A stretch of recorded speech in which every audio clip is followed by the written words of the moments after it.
alaykum. Demak, bugungi videoda sizlarga bitta kichkina life hack ulashmoqchiman.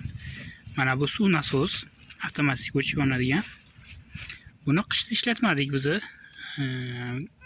Bilasizlar, bu suv nasosda qishda ishlatilmasa zanglab qoladi. Nasos o'zi zanglab, mana bu yerdagi ventilyator zanglab qoladi va aylanmaydi.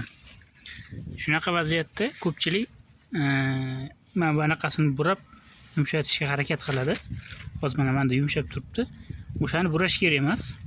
Shunchaki nasosni mana bu obratkan podachasini ochasizlar. Podacha obratkani o'zini olib turib, mana ichiga oddiy Pepsi bor-ku, shu Pepsidan solsanglar, solib 1,5 soat, 2 soat qo'yib qo'yasizlar, ichiga to'ldirib.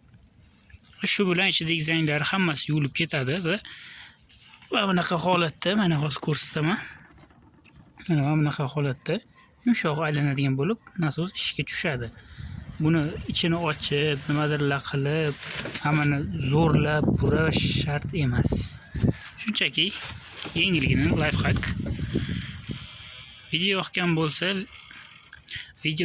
bo'lsa, videoga like bosinglar va kanalga obuna bo'linglar.